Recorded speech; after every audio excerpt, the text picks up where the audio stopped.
저는 건물 관리비 때문에 연락드렸는데요. 네, 어떤 문제가 있으셨어요?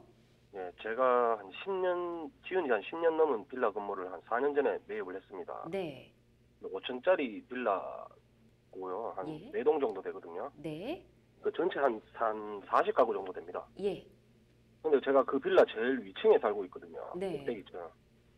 그런데 이 건물이 좀 노후가 되다 보니까 네. 옥상에서 빗물이 새서 제일 위층에 살고 있는 저희 집이 이제 물이 새기를 시작하는 거예요. 예, 그래서 옥상 방수 부분이 문제인 것 같아가지고 제가 제 자비로 한 두세 번 정도 부분 쪽으로 방수 공사를 했거든요. 예, 근데 이제 좀 초반에 좀 괜찮다가 좀 지나면은 계속 똑같이 비만 오면 또 물이 조금씩 이제 새가지고 그 근본 이번에 이제 반상회 때 이야기를 꺼내니까 예. 다른 동 옥상 쪽에 사시는 분들도 다 상황이 다 비슷한 겁니다. 아, 그랬군요. 네.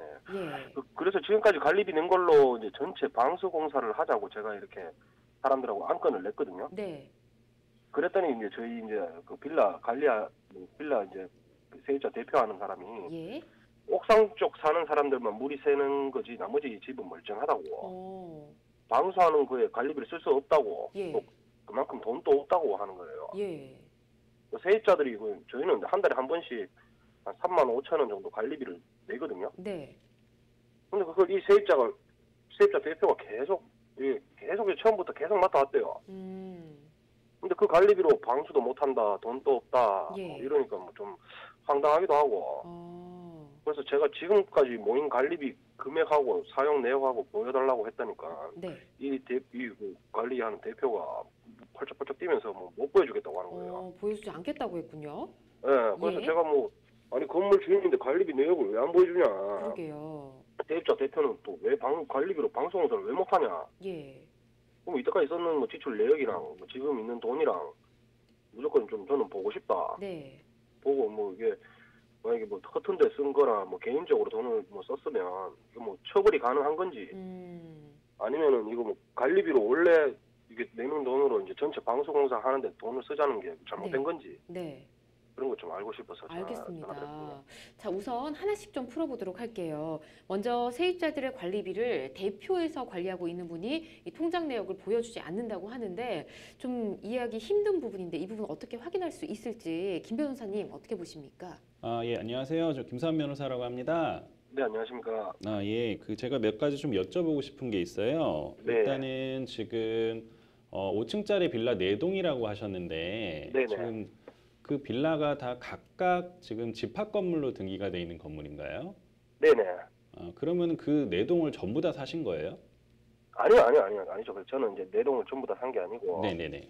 그 이제 네 동 중에 뭐 한 동, 제가 A동 이제 504호에 살고 있거든요. 아, A동 504호를 구입하신 거예요? 네네네. 아, 네, 알겠습니다. 그 집합 건물 중에 구분 소유물 네. 하나를 예, 네네. 매입을 하신 거고, 그러면은 제가 또 여쭤보고 싶은 게 그 세입자 대표라는 분은 대체 어떤 분이신 거죠?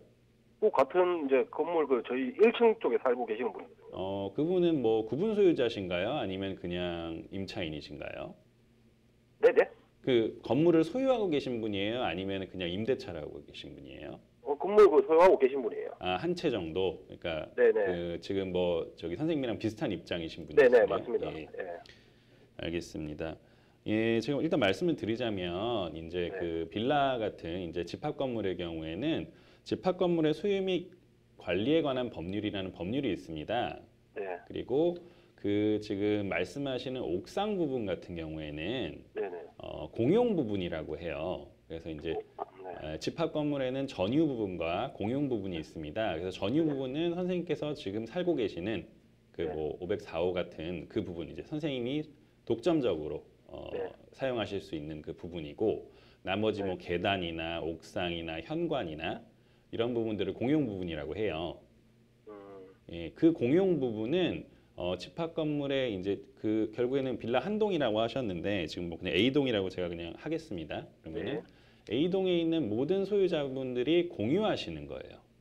공동으로 소유한단 말입니다. 예. 그러다 보니까 그 부분을 공용 부분은 그리고 그래서 이제 그 부분을 공용 부분이라고 하는 거고요. 그 공용 부분의 관리에 대한 상황은 구분 건물의 그 이제 A동의 소유자 모든 분들이 그 소유자들이 이제 관리단 회의라고 하는데 그 관리단 회의에서 결의를 해서 이 관리에 대한 사항을 결정하는 겁니다. 예, 그러다 네. 보니까 공용 부분을 이제 그 소유자들끼리 모여서 이제 관리단 회의를 통해서 그 옥상 부분이 지금 수선이 필요하다고 한다면은 그 부분에 대해서 결의를 하시면 공동 부담으로 그 옥상 부분을 그 수리를 할 수가 있어요, 공사를.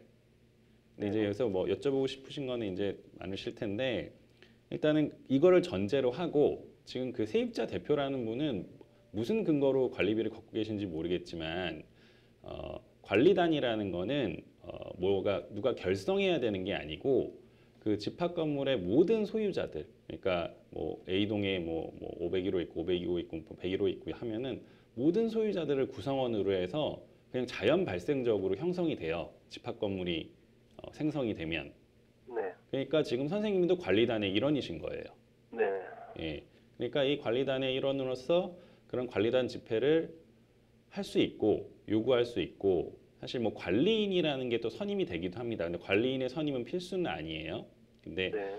그분이 마치 뭐 본인이 관리인인 것처럼 지금 행동을 하고 계신 것 같은데 제 생각에는 뭐 빌라라고 말씀하시는 거 보니까 뭐 특별히 뭐 관리단 규약이 있을 것 같지도 않고 관리단 집회라는 것도 특별히 없고 뭐 반상회 형식으로 하시고 계실 것 같은데 맞나요? 네, 맞습니다. 그리고 뭐 관리인 선임도 없었을 거고요. 예. 네. 그러다 보니까 그분은 사실 관리비를 솔직히 그 수집할 권한도 제가 보기에는 없으신 것 같아요, 법률적으로. 근데 네네. 이제 뭐 여태까지 그냥 묵시적으로 그분이 이제 그 뭐 관리비를 수집해서 뭐 사용하기로 어떤 그런 합의는 있었던 것 같으니까 네. 그분이 뭐 건물의 관리인은 아니라고 하더라도 응당 뭐 관리비 관리를 할 권한 정도는 뭐 민법상의 그냥 일반적인 위임에 의해서 있다고 볼 수도 있을 것 같아요. 자, 그러면 어떻게 되느냐? 결국에는 그 모든 그 관리비를 내시는 분들의 그분은 수임인이 되는 거예요.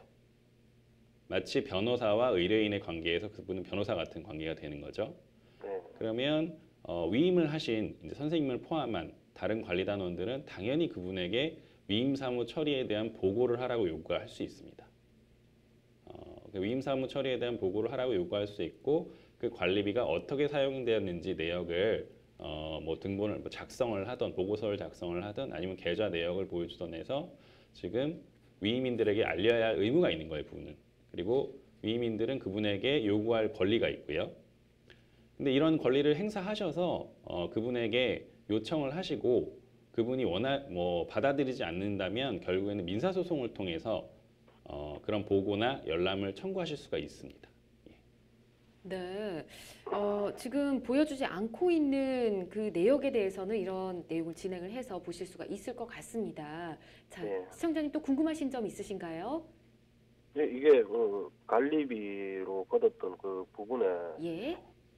그 옥상 방수 공사를 네. 예, 쓰는 이게 게 문제가 없는지. 예. 예, 알겠습니다. 이 부분은 어떻게 예, 생각하세요? 그 부분에 대해서는 지금 A동 뭐 이제 다른 동도 샌다고 하셨으니까 예. 뭐 그냥 빌라 동은 상관을 안 하고 말씀을 드릴게요. 아까 말씀드렸죠. 그 관리단 회의라는 게 무조건 그냥 생기는 거예요. 그러니까 네. 소유자로서 몇 분 모으셔서 뭐 반상회 형식이 돼도 좋은데 어쨌든 관리단 회의라는 거를 소집을 하시면 됩니다. 그래서 관리단 회의를 소집을 하셔서 자, 뭐 지금 방수 공사가 필요하기 때문에 공용 부분에 대해서 이거에 대해서 그동안 모은 관리비를 통해서 공사를 하고자 한다 해서 그 결의를 얻으시면 그러면은 당연히 공사를 하실 수 있습니다. 관리비로. 네. 네네. 그 관리단 집회의 결의는 어떻게 하냐면요. 특별하게 규약이 없으시기 때문에 네. 구분 소유자 과반수. 그러니까 이제 뭐 과반수. 예, 구분 소유자 과반수 플러스 의결권의 과반수인데요. 의결권이라는 건 여기서는 그 본인이 가지고 있는 그 전유 부분의 면적으로 돼요. 예, 면적 비율. 예, 그러니까 지금 사시고 계시는 그 집의 넓이에 따라서 결정이 됩니다. 예. 네. 네, 알겠습니다. 네, 관리단 회의를 일단 주민들과 네. 함께 주최를 해보시면 좋을 것 같습니다. 가장 빠른 진행이 될 것 같네요. 네네, 알겠습니다. 네, 이렇게 한번 진행해 보시길 바랄게요. 네, 고맙습니다. 감사합니다.